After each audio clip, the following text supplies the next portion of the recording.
Olá pessoal, aqui é o Matheus Cabot, da Casa de Anya.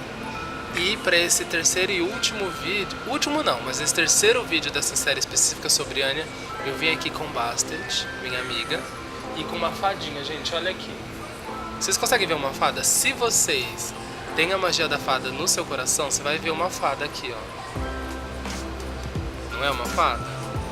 Gente, é perfeito uma fada. Essa câmera não é boa, então vocês não vão ver.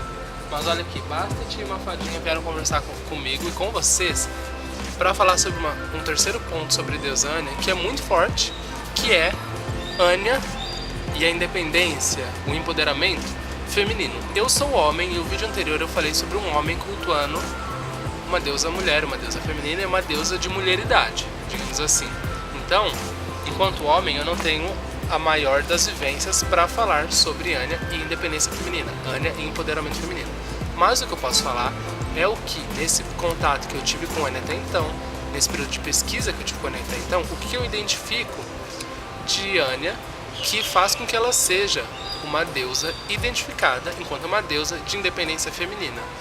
E aí, quando a gente fala sobre os mitos de Anya, eu sempre repito dois, apesar de que quando você vai buscar na literatura, a gente vê no folclore irlandês várias menções a Anya em vários pontos, em cada uma delas uma vivência diferente. Como um dos mitos vai dizer que Anya era filha de um fulano e ela sai fugida e se esconde numa colina e lá ela tece raios de sol, nananá.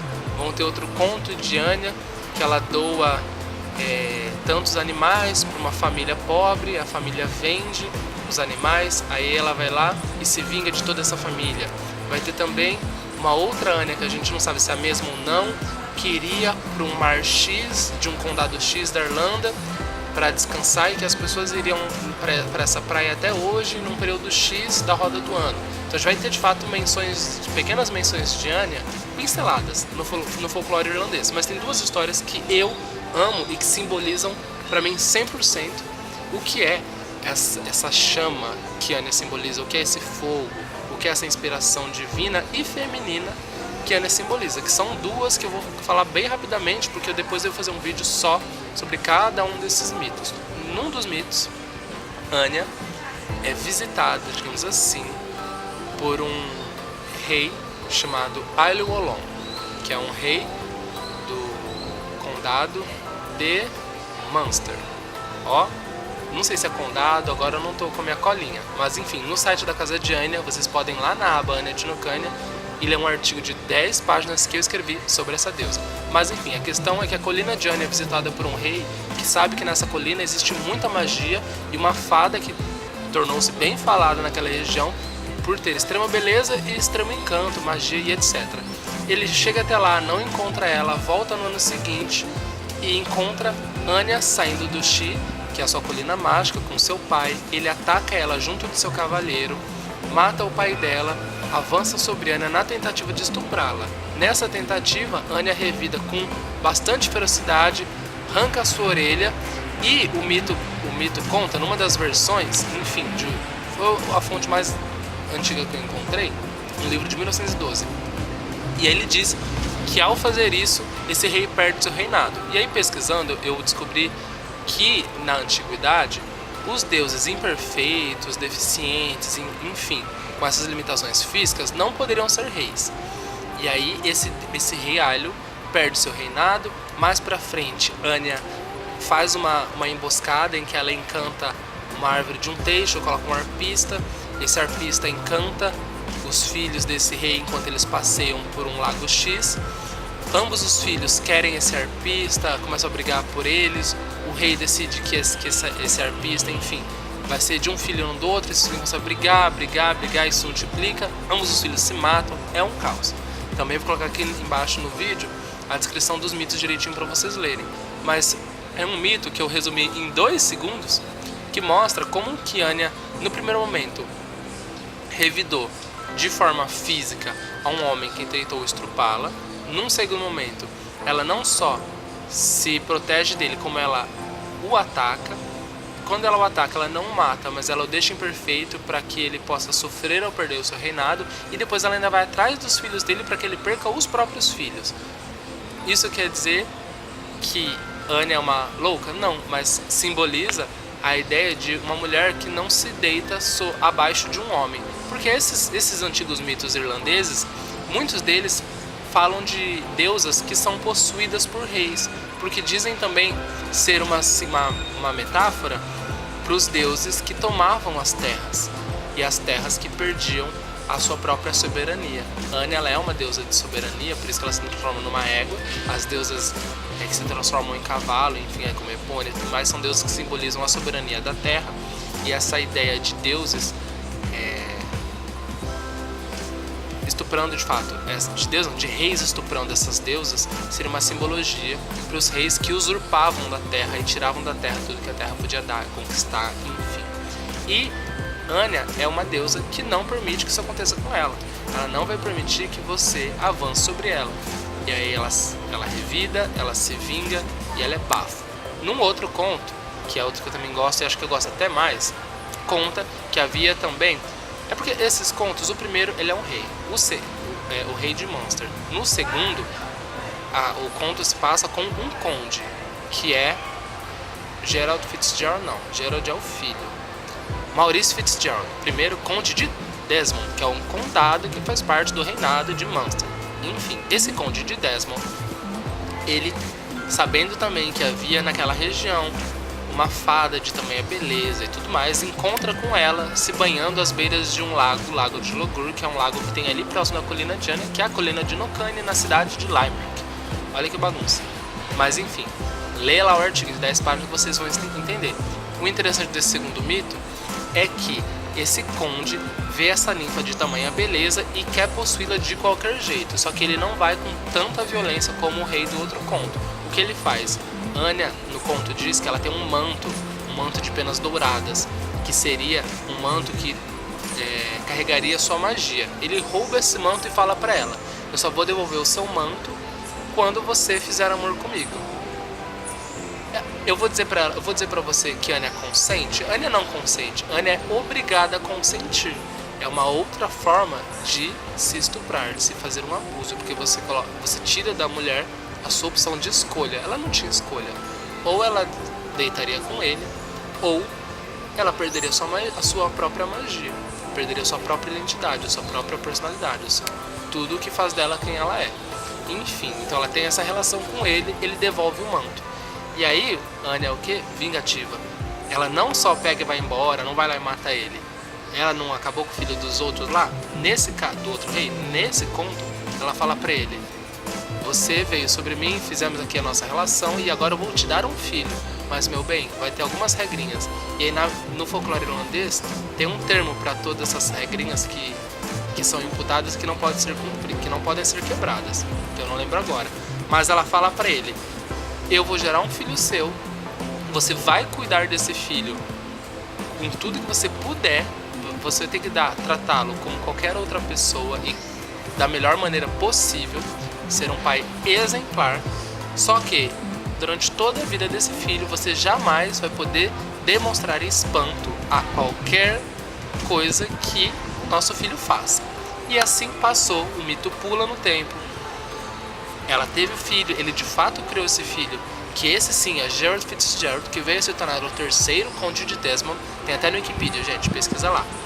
E aí o mito diz que num dia, numa festa num castelo, vários jogos acontecendo, várias danças e tudo mais, brincadeiras e etc e tal, uma menina desafiou o filho do conde, o Gerald, a uma competição de dança. E aí ela ganhou, e ninguém conseguia combater essa menina nada. E aí ela desafia ele numa competição que, se a gente for interpretar com os olhos de hoje, seria uma competição de truques mágicos, digamos assim. Mas o que Gerald faz para competir com ela é entrar, e aí é uma tradução muito difícil para o português, que ele entra para dentro e depois sai de uma garrafa. Como interpretar isso numa tradução portuguesa? Não sei, mas o fato é que ele pula para dentro da garrafa e sai para fora da garrafa. Anya, ela era uma deusa metamorfa, que se transformava em cisne, que se transformava em égua. Esse filho também recebeu da mãe dotes mágicos, e esse seria um deles, o da metamorfose. Nesse ato, todo mundo fica espantado, inclusive o pai. Só que ele não podia demonstrar espanto. E aí quando ele faz isso, o próprio filho dele fala que o conde jamais poderia demonstrar espanto e etc e tal, e que agora por ter feito isso, ele estava destinado a ir embora. E aí o filho sai correndo pelo castelo, corre até as margens do lago, que foi o lago onde a mãe, anos atrás, foi também abordada pelo conde. E quando ele pisa nessa água, ele se transforma num ganso e sai voando e nunca mais volta. Uma coisa muito legal desse mito é que ele diz que o filho do conde Maurice, o Gerard no caso, era um jovem de muita magia, que ele havia dotado da sua mãe fada todos os seus poderes mágicos. Quando a gente vai na história real, lá de Maurice Fitzgerald e seu filho, o terceiro conde, o Gerard Fitzgerald, dizia que Gerard não gostava de guerrear, que ele era um conde que gostava de poesia. E o que a gente fala aqui é que magia e poesia são coisas similares. Então, Gerard de fato era um conde de poesia, um conde de magia. Só que na história real, Gerard de fato tem uma mãe chamada Aveline. Mas a gente sabe que a Aveline ali, coitada, né, só criou. Isso na minha interpretação muito irresponsável. Mas o principal desse conto é que Anya foi mais uma vez abusada e mais uma vez ela se envigou sobre um homem, tirando desse homem o que é mais precioso para ele, que são os seus filhos homens. E aí Gerard Fitzgerald se transforma num ganso, vai para esse ganso, nunca mais volta. E aí tem uma das traduções eu li que Anya ficava lá na colina dela enquanto o cisne gritando ou fazendo barulho de cisne, e que o filho ficava lá no lago fazendo, e que os dois, enfim, nunca mais voltaram, e esse rei ficou sem o filho, sem a fada, sem nada. São dois contos que dizem por si só de uma deusa mulher que não se permite ser ferida por qualquer homem. E Anya, ela é uma deusa que não tem consorte. Na Wicca é muito comum, na bruxaria moderna, a gente fazer parzinho dos deuses. E tem sites e bibliografias que faz parzinho de Anya com Gwyn ap Nudd, que é um outro deus galês, se eu não me engano, que seria um deus fada, mas que num primeiro momento, nas primeiras pesquisas que eu fiz, não tinha qualquer relação com Anya. Anya nos mitos era uma ninfa, uma fada que não tinha um consorte, que não tinha uma figura masculina ao seu lado, muito menos acima de si. Ela teve de fato relações com homens humanos, ela se permitia ver, se permitia tocar, se permitia, enfim. Mas quando esses homens ultrapassavam o limite que ela dava, ela reagia com ferocidade. E isso fala da independência feminina porque não só pela ideia de mulheres não aceitarem serem submetidas a maus tratos, não só aceitarem serem violentadas como são diariamente na nossa sociedade patriarcal, mas simboliza mulheres que, diante dessas situações de opressão, se posicionam, se vingam, se mostram mulheres de poder, mulheres de ferocidade, mulheres independentes, mulheres que se levantam e usam a sua voz, que usam a sua posição enquanto mulheres como uma potencialidade para reverter todas essas situações. Ou seja, uma deusa que é muito cultuada em círculos feministas. Tem um vídeo que está também lá no site da Casa de Anya, de um círculo de mulheres, um vídeo de 1999, de um círculo de mulheres que vai até a colina de Anya comemorar o solstício de verão. E nesse vídeo a gente assista porque é obrigatório, foi um vídeo captado pelo portal Voice from the Dawn. Ela fala sobre como o resgate do sagrado feminino, do movimento feminista, resgatou também diversas dessas deusas independentes, e não deusas solitárias, mas deusas sem consortes, que conversavam muito sobre essa necessidade das mulheres se posicionarem apenas por si próprias. Então, a ideia de fazer um vídeo sobre Anya e a independência feminina é a gente desassociar a ideia de deusa fada, de deusa do amor, deusa da feminilidade, da ideia de uma deusa fraca, gentil, sensível. Tudo isso faz parte do ser feminino.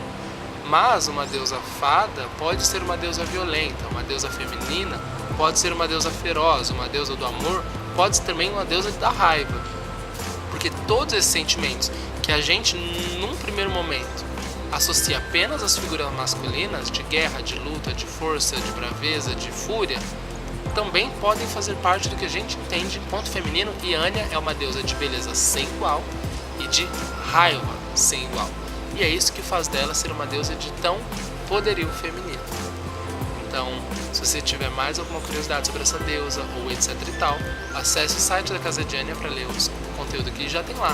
Conversa com a gente, manda uma mensagem e é isso. Muito obrigado e até breve. Tchau. Eu nem falei que eu vou...